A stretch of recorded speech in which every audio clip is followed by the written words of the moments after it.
You're about to watch an interview with Jon Van Caneghem, the creator of Might and Magic, in large part responsible for the greatness of Heroes of Might and Magic 3, among others. The interview was conducted by my colleagues Barnaba and Maciej. CD Action was one of 2 media outlets in the world that had the privilege to talk to Mr. Caneghem about the future as well as the past of Heroes of Might and Magic. Please enjoy.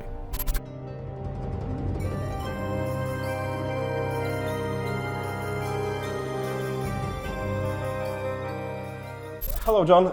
It's great to have you in our studio in Warsaw. How are you doing? I'm doing great. Thank you for having me. This is wonderful. Is it your first time here? Yes, first time in Poland. Okay, so you surely meet a lot of Heroes fans because there are thousands of them from various generations, both older and younger. And we would like to ask you tons of questions about our beloved series. If we can begin with something from the really old times when you have invented Might and Magic. I have read it was the idea to create something like tabletop RPG games, like Dungeons & Dragons, but you were a bit frustrated because you have to gather a lot of people in the same time, in the same place, and when you grow older, it becomes more and more difficult to do. Yes, that's exactly the motivation. So I loved games. I've been playing games since I was very young, and came across RPGs and of course Dungeons & Dragons and lots of board games. I played a lot of tabletop board games before computer games. And as you said, getting your friends together was always very difficult to schedule. And I wanted to play more. I wanted to play all the time and not just wait for Saturday when we could get together. And when I saw the first computer games started to evolve, I was like, wow, this is really great. I could do this all the time. And just started playing, and I said to myself, well, I want to make one of these. This is just really cool. So that's what was the motivation to get started and do the first Might and Magic. But the tabletop RPG is like also a social experience, right? And wouldn't you thought it would be, I don't know, a little bit, you will be a little bit lonely playing by yourself through your computer? Like now, obviously, we've got multiplayers and you can connect with your friends or with strangers. But back then, what are your thoughts about this social aspect? Yeah, well, the social part was very important, and didn't quite realize it as much. But I really enjoyed the mechanics of RPGs and strategy games, all the rules, and I just wanted to play more. Tabletop, it could take a few hours to do one combat. Yeah. And I was like, with a computer, man, I could do hundreds of combats and try all sorts of combinations, and that there's not enough, hours in a lifetime to play on a tabletop. So that really was cool to me. And I've always enjoyed mechanics of board games and computer games, and the rules and the logic and the strategy and the able to figure out different combinations of things. That just always fascinated me. And so the computer was a way to take away all the bookkeeping and all the stuff that took so long when you played a board game, and it could handle all that.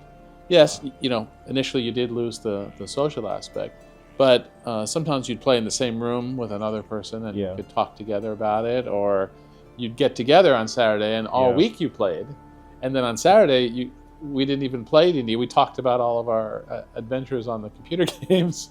So I think it was a new era that was developing during those times. Well, and later in the Heroes games, you also added this multiplayer aspect with the hot seats, so you can play with a few friends in using one computer. Yeah, that was amazingly popular. Originally the game was single player, but being able to have another human to play against was something very cool.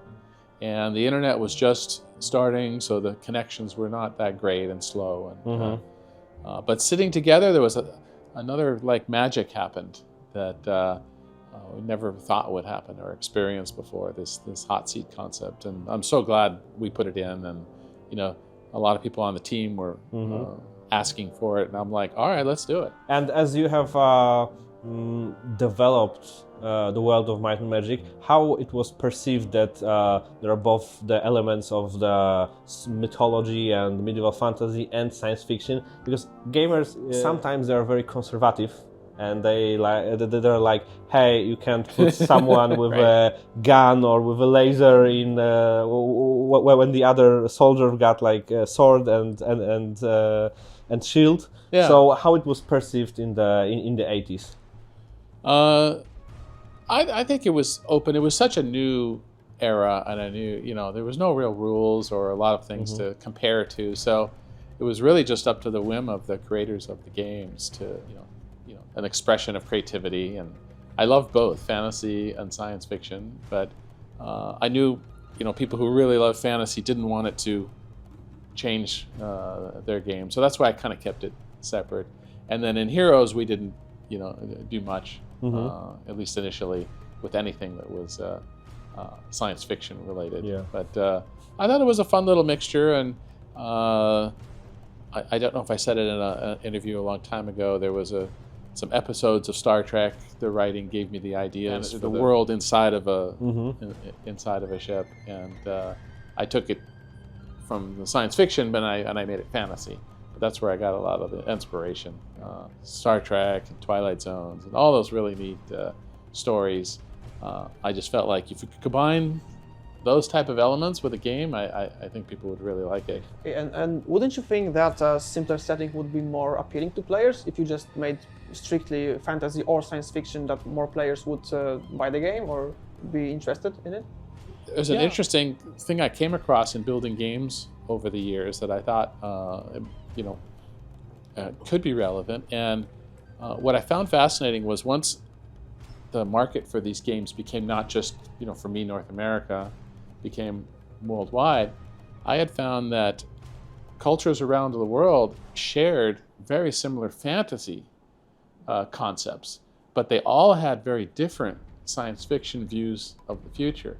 So fantasy worked well in every country, yet science fiction had very different, outcomes around the world. So I was like, well, if I want to, have a successful game, I'm going to keep a lot of the science fiction out if it's going to be a worldwide game. So that was one of the motivating factors. When you created King's Bounty, did you expect that it would start a series as large as Heroes of Might and Magic, that would be a successful project?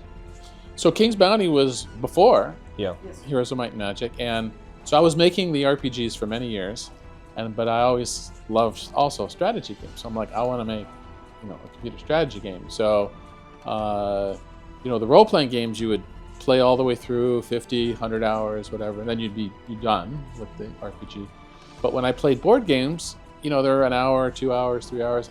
I wanted to play again with a different set of rules or different opponents or different difficulties. And so I wanted to make a game that was similar to that experience. And that was my first attempt at a strategy game, was King's Bounty. And it was inspired from a lot of different games and board games and just wanting to make that style of game. And when it came out, it was very critically acclaimed, but it didn't have quite the large sales and popularity that the Might and Magic games had. So I thought, all right, I'll go back to just making more role-playing games since those are doing better. And people kept, contacting us and telling us, we just loved King's Bounty, why don't you make a sequel? I think it was almost 5 years until Heroes 1 came out after King's Bounty, but I'm like, all right, I'll make another one. And I took the learnings from what people liked and wanted to see more of in King's Bounty, and that evolved into Heroes. So why it was a Heroes of Might and Magic, not King's Bounty 2? That's a great question.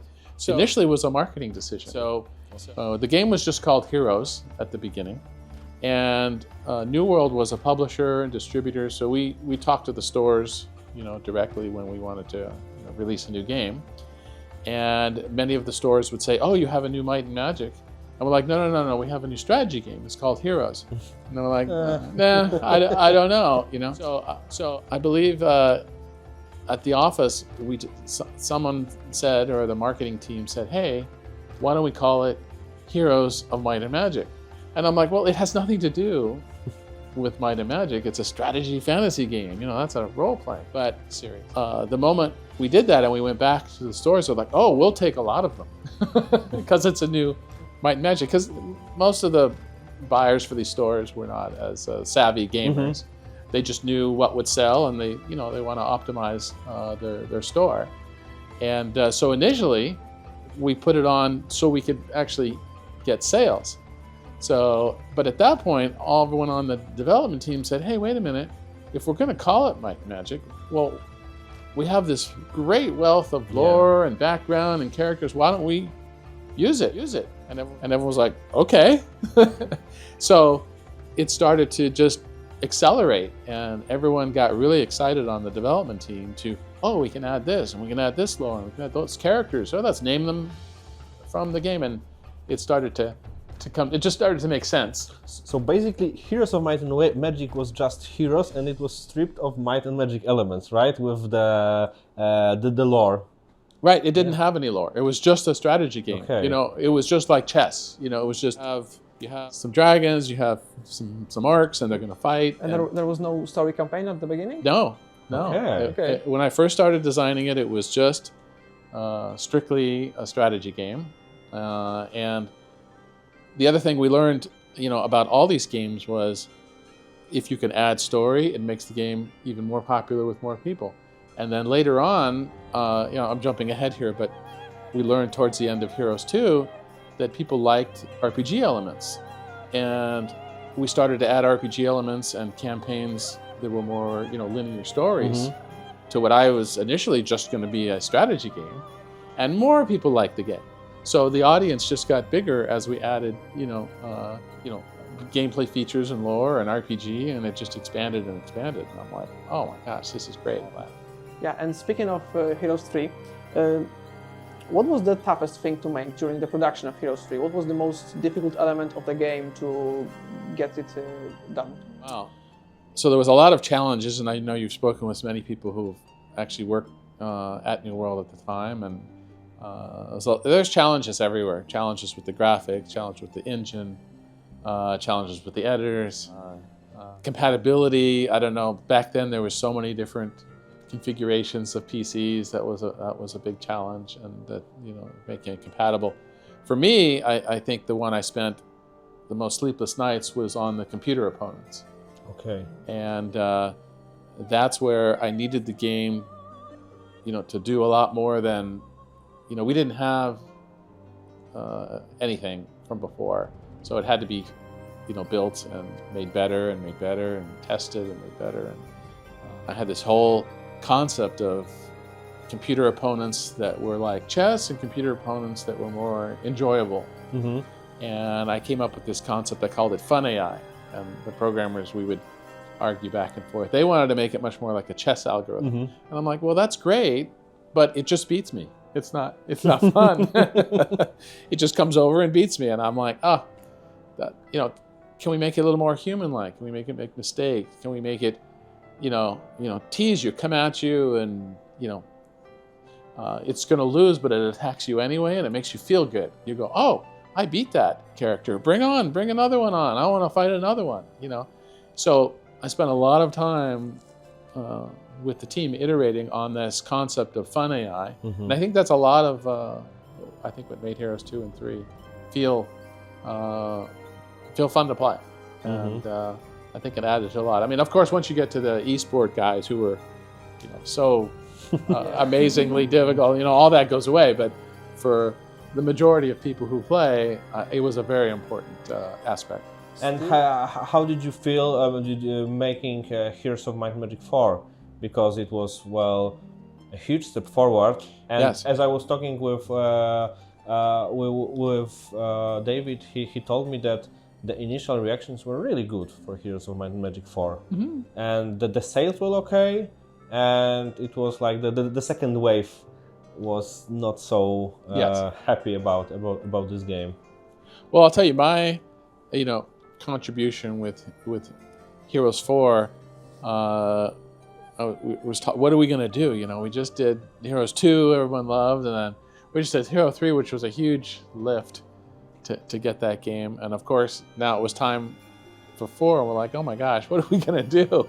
And we had 2 split factions in the development team, and one group wanted to add heroes to the battlefield, and the other group did not. I was like, no. And what was your opinion about it? Initially, I did not want to. And my main reason was, from a strategic point of view, the heroes, to me, it would make the game feel more like RPG combat, where you go into a combat, everyone has hit points, and when it's over, you get all your points back. And heroes from day one was meant to be stacks of creatures where you had attrition. You know, like a war game, you'd go through the battles, and by the 3rd battle, you're out of resources. You have to go back and get more. And RPGs don't play like that. You know, they're all or nothing, you know, every battle. And I was worried if we go too heavily on the heroes, the creatures start to become less important, and the game just becomes, you know, a bunch of heroes in an army as opposed to with creatures. Might and Magic within a Heroes of Might and and Magic. Magic. Yeah, Might and Magic within heroes. But then it started to grow on us, and we tried it, and there was a lot of new things we could do that we couldn't do before. And I just got to the point where, well, let's give it a try and see what the fans think. And just like we added RPG elements early on, and it made the even wider game, we did find that a lot of people really enjoyed the heroes on the battlefield. And so, okay, who am I to say if they really, really liked it? So let's go with it, and let's do our best with scenarios and campaign, and the music got even better, and you know, it all worked. So it was all great.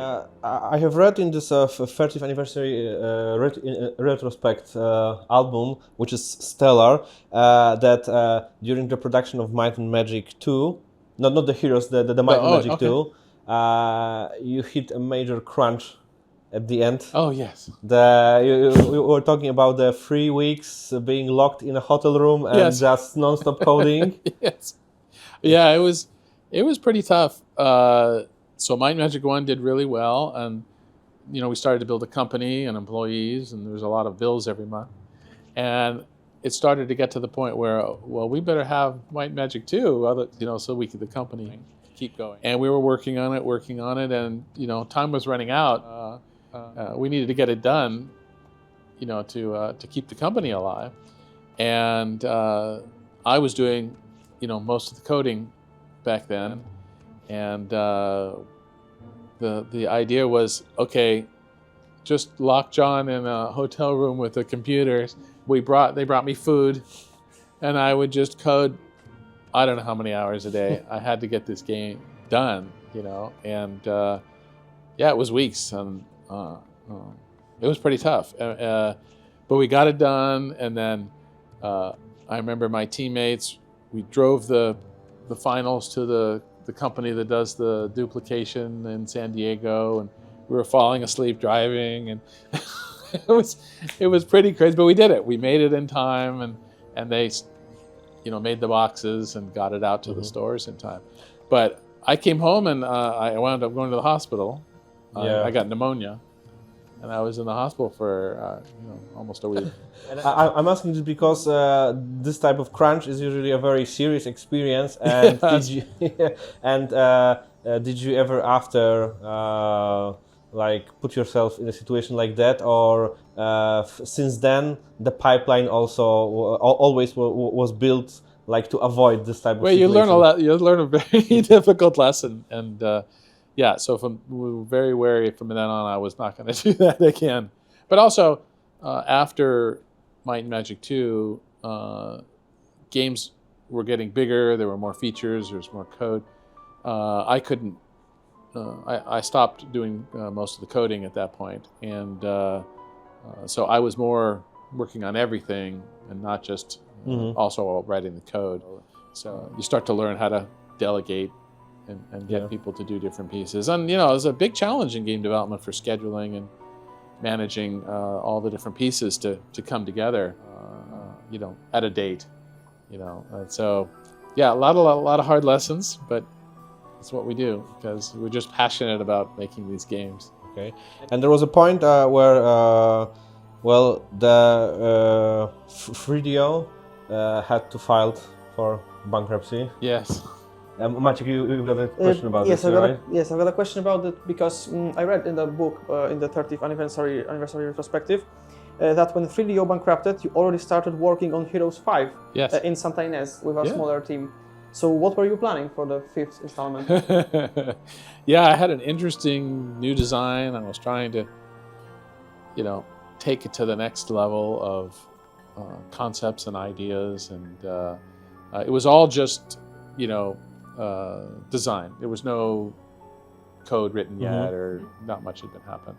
And I had some real good plans, but I needed to start creating a prototype and seeing if it was any fun, and if it made any sense. And then before we got very far at all, 3DO closed. Yeah, it was like 2 weeks after you moved to... Yeah, it was only a few weeks. Oh, and my. It was very upsetting, for me at the time. And I think I mentioned in the book that I had to be the person who the bankruptcy court said, "Hey, will you, shut the place down for us?" And I'm like, "Okay." So they're like, "Just go in, turn everything off, and lock the door, and mail us." So I went in, and it looks, like people were just working there yesterday. There's stuff everywhere, and all the trophies and awards and everything. And I turned off the lights, and I shut the servers off, and I locked the door, and I sent them the key. And I was just, it was a tough day. That was crazy because like the New World Computing got so many things going on, so many new hits on the market, and I guess that the previous game were still building your budget, and then it came to the point that I ran that New World for 20 years, and for the ending like that was tough. It was tough. It was a tough time. But could you tell us about this prototype of Heroes of Might and Magic 5? Did you want it to push towards where you started with Heroes of Might and Magic 4, or maybe get back to things that were more better in Heroes 3? There was a lot of ideas. I mean, I can't give you any specific game mechanic that everyone will start arguing about. Is that good or is that bad? There was a lot of ideas on the table on what I could do. It was still going to be a turn-based game. I wasn't going to succumb to a lot of the pressure people wanted us to make in our real-time version of Heroes. There was a lot of people in marketing and were like, look, all these other games, Warcraft, etc., were real-time. Why don't you use that IP? And it's like, it's a turn-based game. That's what Heroes is. I'm gonna, maybe someone else wants to do that, but that's not what I was gonna do. But for Heroes 5, I was listening to everything that people were saying about 2 and 3 and 4, and kind of just going through the same process I did previously when we went to go build a new sequel and try to decide. And a lot of it was actually looking to the new technologies and the new computers and new 3D engines, how I could use some of the new tech. And in those days were out. It was always very exciting to me when, your engine starts to get old, and now you got to look for what's currently available in terms of technology, and that would inspire me for new game features and new ways to play. Would have been a fun discovery period to see what the next generation would have been. So what were your feelings about Heroes of Might and Magic 5 done by a different team? To be honest, I was just happy, very happy that they picked up and started making more games, and it kept the franchise alive. So that was great for me. It just the excitement and them putting a lot of heart and passion into those games. That made me very happy just to see it continued. And there was many other spin-off games, in different platforms and places around the world who made Heroes-like games, and that to me was another amazing thing, that so many games were inspired. I've met with so many developers over the years who were like, "Oh, we were playing Heroes, and that's what gave us, some ideas to build this game or that game," and that it doesn't get much better than that when people tell you that it inspired them and helped them build their game. And when Ubisoft bought the rights to Heroes of Might and Magic, did they contact you and maybe try to convince you to come to them and make Heroes 5 with their studio? Yeah, so initially when, I had to turn the key and I was like, I just wanted to, not be involved. And when they initially contacted me, I said, no, I can't. I don't want to be involved right now. And it was tough, And then I just watched them, build the games, and I followed along, and I thought it was terrific that it just kept going. But the timing wasn't right, and then they just, kept making products, and so I was great. I mean, probably wouldn't be talking about new games today if it wasn't for them keeping the franchises alive. So I'm very grateful for that. There is an announcement. I guess when everybody is watching this, it will be after the announcement. So you are getting somehow together with Unfrozen and Olden Era team. Could you tell us what is the part of the what's the kind of partnership between you? Yeah, so I was so excited, to meet Dennis and everyone on Frozen team here, and I played the demo, and I'm like, wow, I am just so impressed with what this team has been able to accomplish with this game. And then they asked me if I would be willing to help as an advisor and work with them a little bit, and I said, absolutely, this is terrific. I would love to. And but this game is really, very close. And they're working on the last, bits of polish and everything else. So yeah, I'm very excited to help all I can, and we've been meeting, and I've been giving them my, kind of philosophies on what I think made the previous Heroes work really well, and I'm excited to see how this turns out. And your area of expertise, so to put it, it's like more on the mechanics or the lore of Heroes of Might and Magic, or the units, or anything they want to. Okay. To ask him about, I'm willing to help anything, out. Yeah. Ask me anything, and I'll give them my opinion, and I'm sure the fans will have their say. As always. Absolutely. So, yeah. So what was your biggest advice yet to the team? What they could change in the current state of Olden Era?